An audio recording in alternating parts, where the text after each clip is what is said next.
LaMelo Ball makes his NBA debut against Cleveland tonight, while Russell Westbrook will make his regular season debut in a Wizards jersey at Philadelphia. Plus, we'll see Zion take the court against the Raptors after he tore up the preseason. All three of these things happen in the early window of games tonight. So, Shannon, which of these three games will you be most focused on? How many TVs you got? Skip, I'll be honest with you. I got enough to watch them all, but I'm going to be watching LaMelo. I'm going to watch what I haven't seen. I've seen Russ. I've seen Zion, and I'm sure they're going to be very entertaining for the new squad. But I watch this kid. This kid can pass the ball, Skip. I watch him make an underhand bounce pass from basically half court. So I'm going to be watching Melo. I am intrigued by LaMelo. I'm intrigued by Russ plus Bradley Beal. How will that? And yet, for me, you love Zion. I love Zion, and I love the older Ball brother, too. And I just believe, from watching them in the preseason, this is going to be Zion's breakout year. And it starts in Toronto this evening. Boy, that West is so deep. It was loaded. I want to say yes. Gut feeling, yes. Zion in the preseason has been spectacularly efficient.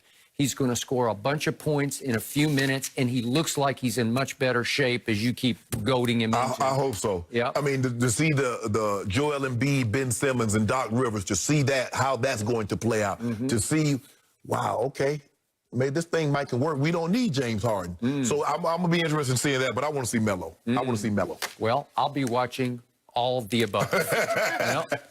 All of the above. I only have one TV. I would like to see what Zion has to do. I'll be flipping back and forth, though.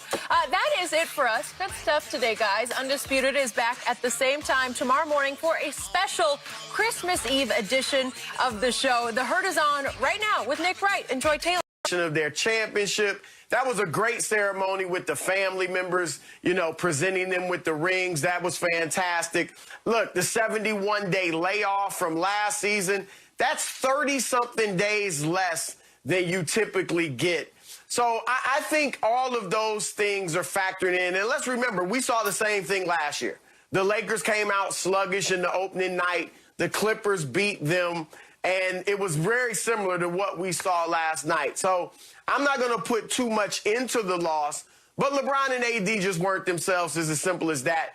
LeBron played in spurts. He had some nice driving dunks at the basket, hit some nice three-pointers, but obviously didn't play his typical game. And AD never put his imprint on the game. I'll give him credit. He guarded Kawhi and made it tough on him. Kawhi shot 10 for 26. AD had a lot to do with that, with his length. But offensively, he wasn't a factor, nor was he a factor on the backboards.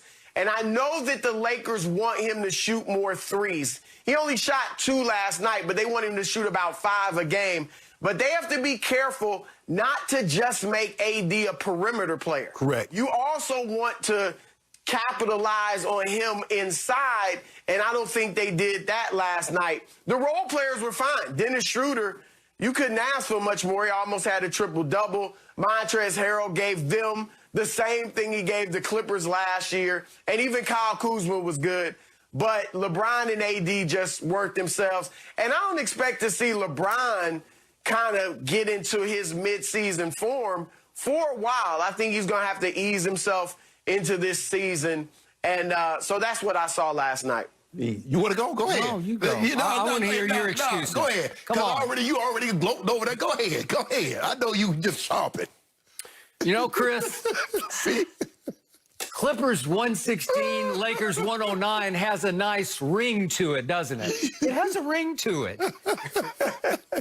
If the tables were turned right now, you guys would be all over me saying, I told you so.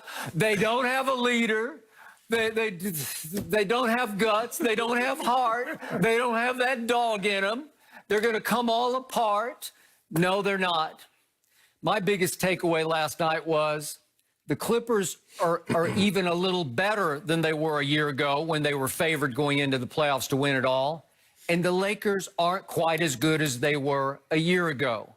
And I will give you ring ceremonies because, as Chris knows, and the reason I made a big bet with Shannon on this game, and he gave me 4 points and the Clippers, was it's a long history in this league of parties pooped, of ring ceremonies ruined by the visiting team, because it is hard to get your mind back on suddenly, wait, we got to do it again right now? Yeah, you got to do it. And those guys have been sitting in their locker room stewing that the game started 20 minutes late because you were out there crowing about your championship rings with videos from all your family. And I loved it. I thought it was inspired. The whole ceremony, it moved me with all the family videos to introduce each ring. Yeah. It was great. It went on for a long time, and I don't think the Clippers loved it. But to me, Chris, the final irony of the night that had me laughing out loud by myself as I watched this game unfold in the third and fourth quarter was that the man who got the most scathing criticism of all the playoffs, it was leveled by this man across from me, was at playoff P, and as Shannon called him, playoff P-E-E. And what did playoff P do to Shannon Sharp's bet yesterday? He P-E-E'd all over your bet. He did. He got you he got you back. He said, watch this, Mr. Sharp. And he just flat out took the game over. The Clippers had taken the game over in the first quarter. I thought it was a tour de force by the Clippers, in part because the Lakers weren't ready to play.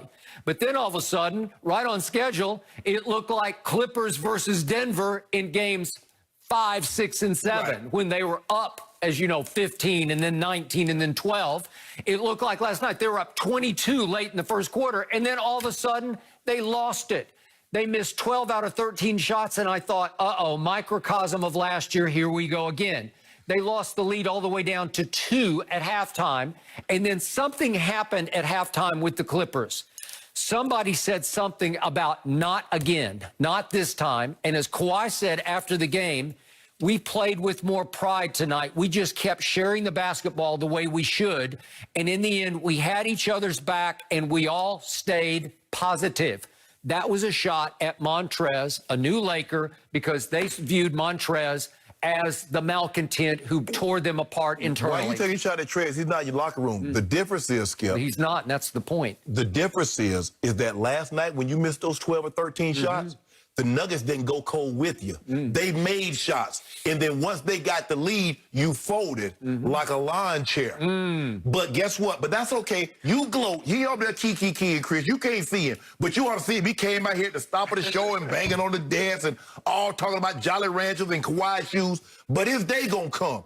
Because I congratulated him, and all the Laker Nation, we congratulated the Clippers on the 2-time opening night champs. That's a huge accomplishment for you, because you won nothing. But your day coming, Skip Bayless. Now, I want you to have that same energy in about 5 months. Well, I hope Marc Gasol has some energy, because he looked like a glacier last night. He looked like a liability. There's no Dwight, there's no JaVale, but there is a Marc Gasol who went 0 of 0 last night and got in early foul trouble. Well, Skip, he's going to have to get, Chris, he's going to have to get himself in shape, because he was a step, first of all, when you're his age and his size, you can ill afford to be a step slow. You need to be a step early. And because he was a step slow, he got himself into foul trouble on Serge Ibaka and a few of the other guys. But that's okay. In a month, 1 month from today, watch how we look in January. Watch how we looked last night with Serge Ibaka manning the lane and guarding the rim, as opposed to Montrezl Harrell, who's about 6'7". He's a liability on defense, and he was last night. Trez gave us what we needed. Yeah. Okay. You just worried about Serge. You saw what AD did to Serge. Put him in the blender and took him to the house and dunked on him. Yeah, one time he did, but that was the only one time, because AD was having a hard time scoring at the basket. They doubled him. Huh? They came and doubled him. There's Serge, and there's Zoo, and now there's Nicholas Batum, who's 6'9" and long 6'9", and has high basketball IQ. You put Luke Kennard and you put Nicholas Batum into the rotation, and all of a sudden they know how to play. They know how to get a lead home. This team is much smarter, which is what Kawhi said after Game 7. We need to improve our IQ, and they did. Chris, you ever heard someone hype Luke Kennard as much as Skip is hyping Luke Kennard? Yeah. He can play. He can play basketball. Skip, Watch. I would say this, and I bet you feel this way. I don't know if you'll admit it. Paul George was great. We all saw that last night. But I have got question marks about Paul George. I think we all do. That was nice. remember his first game last year? Yeah. When he came back off the injury. Yeah, he dropped was like 36, 38, yeah. With what we saw happen in the playoffs and what we've seen happen in playoffs recently with him, whether it was in Oklahoma City or obviously last year with the Clippers, I'm not sure I can count on him as my second guy. I like him. He's capable, but we've seen too much recently to know if he can get it done basically every game in the playoffs. Not going to have 30 points, but can I count on you for a solid 22 every night in the playoffs as Kawhi's second guy? I'm not so sure, and one regular season game is not going to convince me. Okay, I give you this. Paul George is nothing but a complimentary star, but he's also an all-star. He's also capable of making first-team all-defense. Yeah. Last night, the stat was that as a primary defender on different Lakers, they shot a combined 1 for 8 against Paul George. So he's playing high-level defense as well as scoring the ball on offense. Get in shape. And, Chris, this is what should horrify Shannon Sharp more than anything. My best player last night went 1 for 8 from 3, and we still won in a cakewalk. My third best player, who some nights is my second best player, Marcus Morris, was not able to play last night because of sore knees. Chris, I think you jumped off the Clippers bandwagon prematurely. Well, I'll give you. I don't think the Clippers played that well last night. I don't either. I thought the first